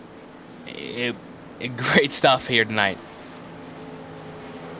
You can see Eberhardt trying to limp home, and it falls within the rules, you know, and in theory and on paper, Brian, it's so if you get two cars getting together, somebody claims the yellow, and, you know, if you look at it, you know, in hindsight, I mean, it's pretty difficult for the car who gets hit to be the cause of the caution, but in the way that the rule book is structured, and you totally understand the team dynamic behind it, you know, taking one for the team. Yeah, I mean, I understand that. It's one of those things that's in the rule book. That's how it works. I guess that's you know, how you do it. But I'm with you. The car that initiated the contact, in my opinion, in this situation, is the one that caused the caution, and I think that's the one that should be held at fault for it. But the rule book is how the rule book stands, and much like we saw during the Xfinity race on Friday night, sometimes the ball and strike calls that we have to make can be a little difficult, and for the admins and for everybody that handles that side of things, you've got to follow what the rule book says, and you know, that's just how it works sometimes. So overall, still, you have to be impressed with the job that Dylan Jones and Andrew Freenars and even Daniel Eberhardt up to that point did all night long. They stuck together as teammates. They worked together. They stuck to a pit strategy together, and when it came down to it, they were in line together and had the best shot to make sure that at least one of them was going to come home with the victory. And it looks like for sure that the one of these drivers is going to go to victory lane here in about a half a lap. And the claiming of the caution doesn't hurt Eberhardt at all, because he's already again sent to the back from just the nature of being involved in the accident, so it doesn't hurt him at all. And you know, you can look at the circumstance, and it's a little iffy, to be fair, but you know, if what you're doing is completely following the way that the rules are structured, and I don't see why you wouldn't take an opportunity to help out a buddy of yours. And for Dylan Jones, who we had the opportunity to talk with just a week ago from Chicago, and mentioned that, you know, trying to get back into a rhythm off of an off week and getting set for 4 weeks of consecutive action, After tonight, Kentucky next week, New Hampshire in 2 weeks. He said that he was feeling pretty good. Winner at Chicago 7 days ago, and he'll get his second on the season. Back-to-back wins in the Real Sim Racing Cup Series. Dylan Jones, winner tonight from Daytona International Speedway. I was just going to say, what an incredible job once again by these drivers. Just all night long, they stuck together. Dylan Jones, Freenarge, Eberhardt. I mean, those guys, every time they come to a plate track, you see them get together. They work together all night long.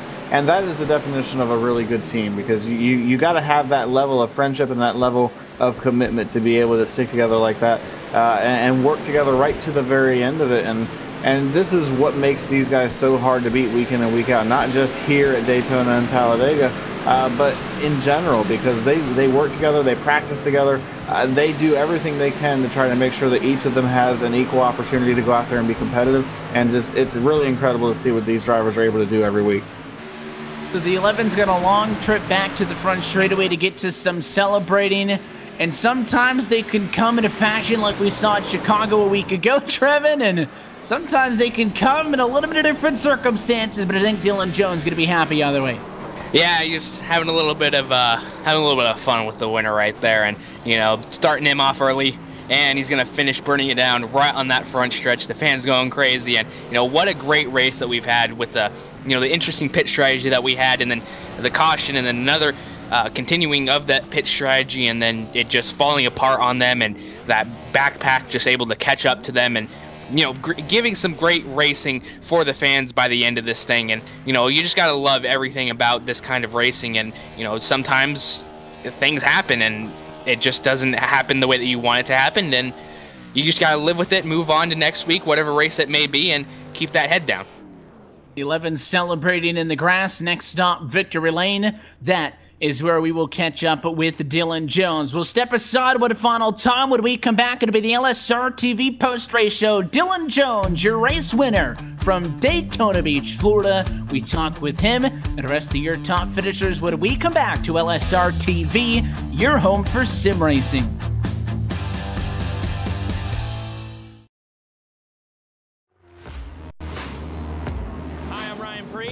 I'm driving the number 20 JGR Toyota Xfinity car this weekend. Really great opportunity here at New Hampshire at my home track. Over the past 2 weeks, I've been on iRacing, practicing a little bit here and there with the modified and the NASCAR Xfinity car. So it's been a lot of fun. It's been a great tool for me to kind of get used to that stock car body again and be prepared for the race today. Well, yeah, it's a mile long, so the draft kind of plays into effect here with the modifieds. Punches a big hole in the air, and we run restrictor plates. So it makes a big difference. Just really fast, and it's our Daytona. So that's what's great about it, and we have a fast car for tomorrow.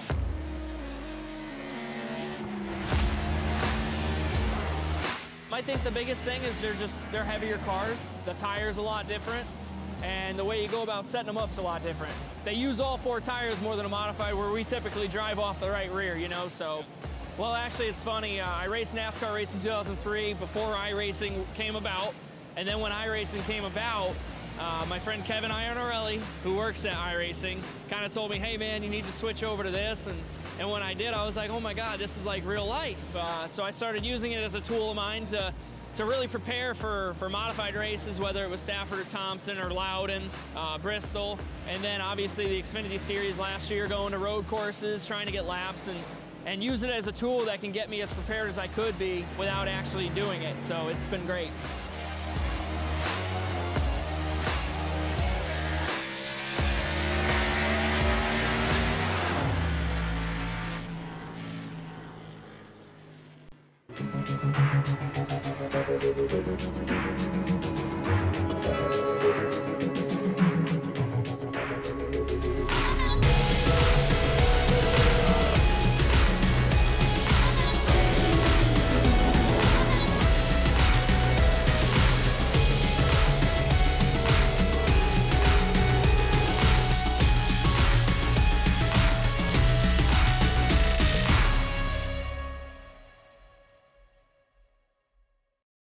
This broadcast is the copyrighted work of LSRTV and may not be rebroadcast, retranslated, or used in any form without the express written consent of Live Sim Racing L.L.C. and iRacing.com Motorsport Simulations. LSRTV would like to thank you for your support, and we hope you enjoyed tonight's broadcast.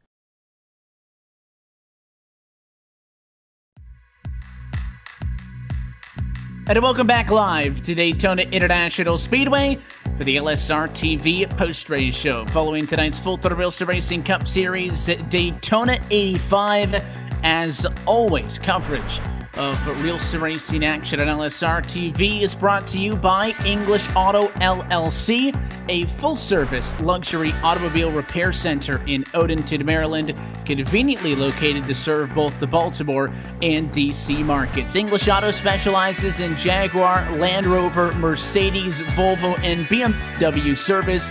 Founded in 2007, English Auto is now in its 11th year of business, and with a staff that has over 60 years of combined experience in the automotive service industry, English Auto has an A+ rating from the Better Business Bureau. For more information, you can visit them online, www.englishauto.us, and through social media, facebook.com/English Auto, and on Twitter @English Auto LLC. Happy that you're with us. We'll go trackside in just a moment. First, this is a look top to bottom at your LSRTV full race results. Dylan Jones started second. He gets the win here tonight, and we'll discuss a little bit more about that in just a little bit. Andrew Farinars comes home second, and Michael Cozy Jr. tuck it in third with a gain of 13 positions. That ties him for the biggest positions gained tonight. We'll be trackside with all of them momentarily. Dwayne Vincent comes home fourth. Daniel Falkenham with a fifth place result in this one. Brendan Kohler also picks up 13 positions to go to P6. Harry Tiller falls seventh.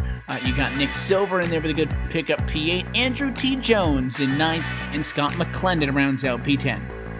Brandon Bowie will come home in the 11th position here tonight. Michael Goroya comes home in 12th. Shane Ewing will finish in the 13th position, followed by Austin Coop in 14th. 15th will go to Kyle Kamer. Gabe Wood will come home in the 16th position, and Daniel Eberhardt, our pole sitter, after wrecking out of the race lead in the final closing laps of this race, he will come home in the 17th position. He was also the last car to finish on the lead lap here tonight. Every other driver left was at least one lap down. Lionel Kalisto finishes in the 18th position. Brian Chambliss finishes in 19th. 20th goes to David Comstock. Then we have Richard Reagan Jr. in 21st. Spencer Preet is 22nd, and Sean Casto rounds out your 23 car field here tonight at the Daytona International Speedway. And now, Mr. Evan Pasoko, I believe you have made your way down to victory lane with the driver who has been celebrating here for the last handful of minutes. That's Mr. Dylan Jones in victory lane. Winner from last Monday at Chicago, and now winner tonight at Daytona. Dylan Jones gets the job done. Win number 2 for him on the 2018 season. Trackside with a driver of the number 11 machine. Dylan, congratulations on the result. A little bit of an unconventional finish. I know that's not necessarily how you guys had it drawn up, but in the end, Eberhard helps you out, and you're able to hang on for the win. I'm sure that you guys would have much rather have gotten to the last lap and maybe made things interesting off of the final corner. Just tell us about, though, what went wrong there on the backstretch. I don't even know what happened. Obviously not the way it was supposed to happen whatsoever. I mean, I was kind of watching my mirror looking for the guys, if they're getting any runs, if anyone was going to take the outside lane and get a run on us, and just got to the right corner of Daniel a little bit, and he was moving up a little bit, and I guess I moved down a little bit, and that's what happens on here. You just turn them. So he ends up dropping down to 17th. They're able to hang on for the win in this one. We saw, two very unique strategies in this race, and the yellow flag in both instances came at very unique times with, a short pit group and the longer pit group, and everybody kind of meeting up at the end. Just talk us through the strategy that you and the team decided to employ. And, I mean, you get the win, so I guess it worked out for you, but maybe how did it work out in comparison to what you were hoping for? We didn't have much of strategy when those guys pitted. We just all argued about what to do, and then we decided to take the strategy we ended up taking, which obviously was the right one in the end. We actually tried pitting. That was our second time trying to pit when that little wreck happened. We were coming down pit road when those two guys went spinning into pit road, so that checked us up way up. or we would even had a bigger lead right there. But in the end, it worked out, I guess. You guys have got a little bit of a spurt here going. Chicago, Daytona, picking things up as we head into the middle portion of the season. You guys maybe finding a little bit of a rhythm? Yeah, for me, the start of the season's been pretty atrocious. I mean, it's not atrocious, but not the way I want it to go. It's good to start picking it up here. We just got to keep carrying that on for a few more months here, so hopefully we don't lose that momentum. Kentucky's going to be coming up next Monday night as we head back onto the intermediate racetracks. A very flat and bumpy 1.5-mile racetrack. What's going to be the mindset going into there? How difficult is it going to be for you to go 3 in a row? Probably going to be pretty difficult now that Andrew's back in full force, but Kentucky for me is just kind of a neutral track. It depends on the night if I'm going to run good there or not. It's not a favorite of mine, but some nights I get the feel for it, and we might be able to make a run at it. We look forward to seeing what that number 11 machine can do next time out. Dylan, know you got 2 races in a row to celebrate. We'll let you jet. Before we do sponsors, shout-outs, folks behind the scenes, who do you want to say hi to down here from Daytona Victory Lane? Thanks to Aegis and Power Tech and all the guys on the team, and yeah, that's it. Congratulations, Dylan. We appreciate the time. We'll catch you in 7 days' time, and maybe we'll just have another meeting. It seems like this is kind of becoming a weekly thing. Best of luck. Thanks. Race winner tonight in the Daytona 85. Dylan Jones, second win on the year, second win in as many weeks as he goes back to back. Andrew Faridar is the driver that he mentioned he's going to be concerned about next week, Brian. They were working together tonight from Daytona. Your trackside with the driver who comes home in second, Andrew Faridar. I am indeed, and much like you said, you've been talking to Dylan Jones a lot here recently. I have had the opportunity to sit down with Andrew Freenarge in 4 out of the last 5 weeks. And Andrew, here we are once again, another second place finish for you. Talk about your night, obviously, and what led to you getting the second place finish. Yeah, what did tonight? Not really expecting a lot. Just, it's Daytona. You just kind of go out there and have fun. Last few super speedway races, I've had different strategies. Try to stay in the back, try to stay up front, but I think really just going for it and, just give it your all every lap kind of works out. We finished, I think, 4th at Talladega this year. I got wrecked at Daytona in the back at the start of the year, and we get second tonight. So definitely happy with that. There was a point in the race there we had green flag stops, and we were coming in, and they wrecked in front of us coming down the pit road. I had to slow up there. I lost a bunch of time, and when we came off of that sequence, I was way back. I thought I was done, and was able to catch up with the pack and somehow end up with my teammates up there. And shame we couldn't get 1, 2, 3, but I'll definitely take a second. Now, obviously, you were working with your teammates all night long, but had that thing went green to the checkered flag, would we have seen the 88 make a move on his own to try to go for the victory, or were you going to be committed to your teammates all the way to the checkered flag? I think first priority, I was with Dylan all race. I didn't even really, I was in Daytona Beach actually all week, so I didn't have any practice in the draft. I was just, kind of going to take my top 5 and move on. I think I was just going to hang with my teammates. If if the opportunity presented itself coming off of 4, I would have went for it, but definitely not, I wasn't going to be trying to lead outside lanes with 2 to go or anything like that. And obviously, you have been on quite a roll in this summer stretch. We're only 6 races away from the playoffs. I know it doesn't seem like it's that close, but it really is that close until the playoffs begin. With the momentum that you have had, aside from Chicagoland, you have been on a stretch of top 5 runs for quite a while now. Do you feel like you have the advantage going into this playoff opportunity here to maybe go out there and be the guy to beat for the championship? I definitely, it's been a lot of work, a lot of practice to get there, but I definitely feel confident. I feel like we have a lot more speed than we did last year when we made the Final Four. The only bad week we had was Chicago, and I actually brought my sim rig to a hotel down in Orlando. I live in New York, so the internet was not great. I kind of just wanted to stay in the back and stay at everybody's way because I was blinking every which direction. But you take that away, we finished second 3 out of the last 4 races, 1 at Charlotte. So, I mean, we're on a roll. Feel confident. I feel like we have speed every week, but definitely it's going to take a lot more work to beat Dylan and Bowie and all them. They're getting a lot more speed as the season goes on. So definitely feeling fast, but still a ton of work to do, and I'm just really humbled to even have speed every week. I respect the commitment, taking your sim rig like that. I actually did that for the Midnight Thunder series here in RSR a couple seasons ago, and I was racing for a championship. Took it to Richmond. Before we let you go, though, Andrew, any sponsor shout-outs you want to make? Who makes it happen for you on the 88 machine? As always, I got to say thanks to my brother. I just actually, he built a brand new computer for me. So that was pretty much the first race on it. It handled great. I was able to run max everything. It was beautiful. So a big, big thank you to him. Everybody on Aegis, Kyle, Daniel had a rough finish there. I actually got to hang out with him in Daytona. We live pretty much a whole country apart, so it was cool to see him. Dylan, of course, congrats on the win there. Happy to help him. David Washington, I got to meet him actually last week as well in Daytona, and couldn't be a better guy in the world. And he brings everything together. Just everybody on Aegis. My dad for watching, my grandpa for all the support, all the fans. Hope we put on a good show. Hate to end under caution there. I think it was going to be a fun packed finish, but I hope you enjoyed. And you guys for broadcasting and admin in the lobby every week. All right, thank you, Andrew. Good luck next week at Kentucky. Thank you so much. He finishes second once again here tonight at Daytona. A great run for Andrew Freenarge, and as I mentioned, I think he's probably a favorite. But before we get to that, Trevin, I believe you have caught with a third-place finisher, Mr. Michael Cozy Jr. down on pit road. Down here on pit road with the number 77 of Michael Cozy Jr. Michael, coming into tonight, and the big topic of the night was that pit strategy that happened. You obviously did not go with that first pack, but what were you thinking when you saw them go down, and obviously the two separate packs formed, and then I believe that you went down on that second time after the caution? I'm going to be honest, I don't really know what you're talking about. It's all right. We'll go after that. Working with all these cars, was it hard to find a different kind of car and like work with people that you weren't really around?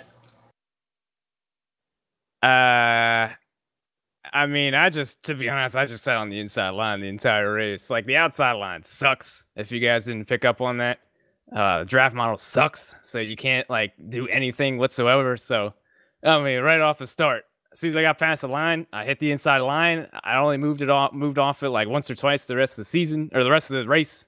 I'll probably be there the rest of the season too, but geez, you couldn't do anything. But the inside line was pretty good. I got lucky enough. The one caution we had, I think I restarted on the bottom, I think. And I mean, like I said, I let my teammates in, and we just hauled to the front on the bottom line, and everything played out through strategy. We did do something like you're talking about the strategy. I forgot what we did. Me and Preet, we did something. Well, yeah, that's right. So we pit with everybody, I think.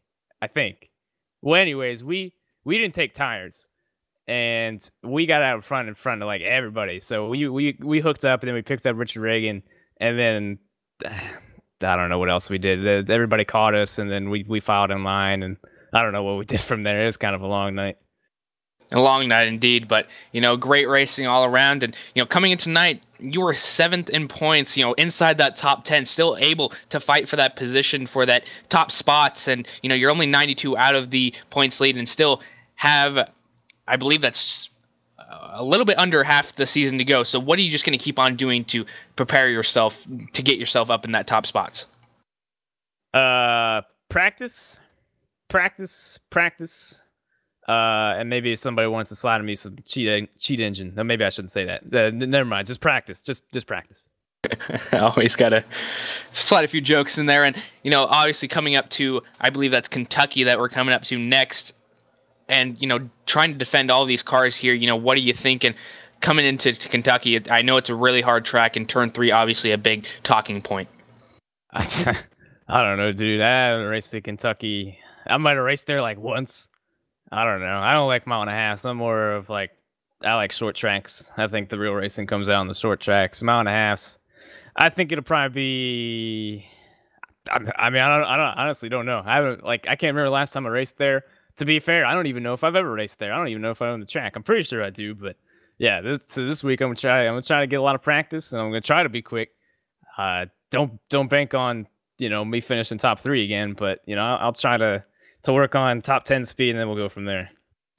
All right. Before we let you go, any sponsors, shout outs, who gets it done for that 77 machine? Yeah, if the interview wasn't long enough, here I got you covered. So I'd like to give a huge shout out to Indie Racing Images, IndieRacingImages.com, my primary sponsor, and all the YouTube sponsors. Like to shout out Tyler Diggin, Cameron Kane, Rick Allen, Ellis Fields, Matthew Hibbert, Spencer Preet, Tall Mayhem Network, aka Jarrett, Corey Henry, Kevin Blanche, Hunter King, Eder Martins, What If Racing, Nastude 24. And I believe that covers it. Shout out to you guys for broadcasting. Thanks to everybody who helps put on. I got to thank my teammates, too. Can't forget my teammates. It sucks. I don't know what happened to Preet tonight, but he had internet issues. And apparently, somewhere along the lines of they said that to tell him to go to the back of the pack. I don't think I ever heard that. He just ended up getting a black flag. So I don't know what happened there. It's unfortunate he had those issues tonight because we were both running really solid and we were there together. Shout out to Harry Tiller as well. Nice of him to come back tonight, and he ran well. I think he finished top 10, so good for him. We didn't have Wofford tonight, but also Richard Reagan. He was there tonight as well. So shout out to those guys. It was fun working with them once again, and that'll do it.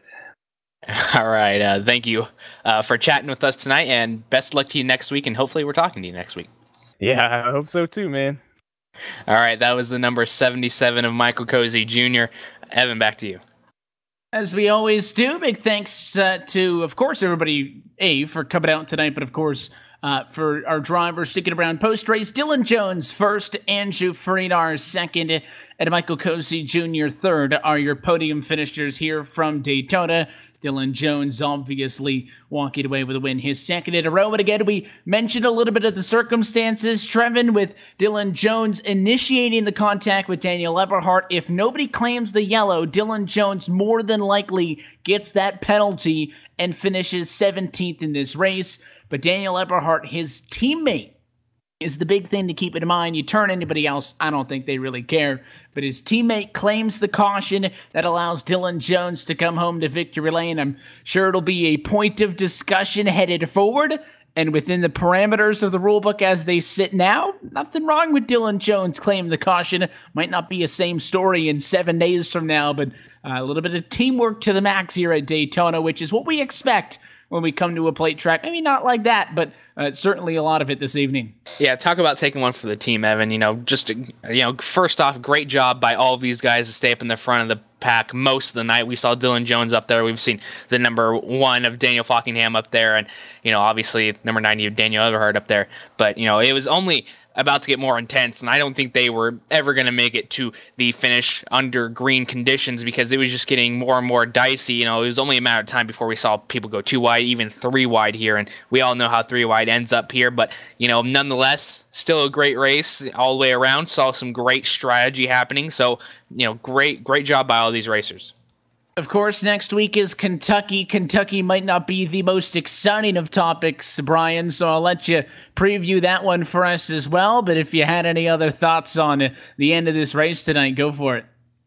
Well, Kentucky's definitely going to be an interesting racetrack. It's a very bumpy track. You really only have about 1.5 grooves to 2 grooves of racing, so you're going to see guys, much like we saw at Daytona, fighting for the bottom. You're going to see these drivers fighting for 1 to maybe 2 grooves just to be competitive all day long. And I think it'll be a decent race. It's not one of those races that you circle on your calendar and say, oh, I have to sit down and watch, but I think it'll put on a good show, and I think it'll be a decent show. But I spoke to Andrew Freenars in his interview about it, and I want to just allude to it one more time. He has finished top 4 in 8 out of the last 9 races that he has ran.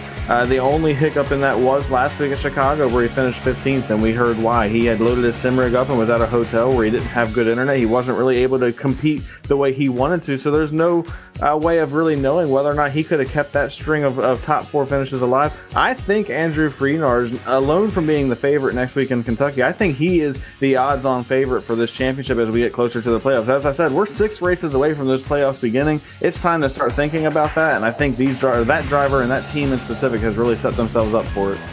Dylan Jones' win tonight ties him with Brandon Bowie, Andrew Freenar, Spencer Preet, Daniel Eberhardt, and David Washington for drivers with 2 points wins on the season. We'll see if maybe one of those drivers could break through, become the first to 3 next week at Kentucky. Until then, though, that wraps things up for us here tonight from the World Center of Racing. I believe as things sit right now, the previously scheduled Fort Chiswell RV Park Weekly Dirt Series that was going to be coming to you on Wednesday, going to be rescheduled for another date, so keep an eye on the social channels till that, and we'll catch you back up on the weekend. Of course, you can find a full look at our upcoming broadcast schedule online. That'll be www.livesimracing.com. And the best way to stay up to date with us is on those social channels. Like us on Facebook, facebook.com/LSRTV official, and on Twitter @LSRTV for more information. On behalf of the broadcast team tonight, for myself, Evan Pasoko, Brian Macklin, Trevor Valderrama, our producer, Cisco Scarabus, everybody who makes this Real Sim Racing Cup Series happen on a weekly basis, Austin Coop, Kyle Barnes helping out, and of course for everybody else at Live Sim Racing L.L.C. behind the scenes, want to thank you for tuning in and congratulate Dylan Jones, second on the year winner tonight from Daytona. We return next Monday, July the 16th from the Kentucky Motor Speedway. That race and every race of the Full Throttle Real Sim Racing Cup Series, powered by English Auto LLC, going to be found right here on LSRTV, your home for sim racing. Until next time, good night from Daytona Beach.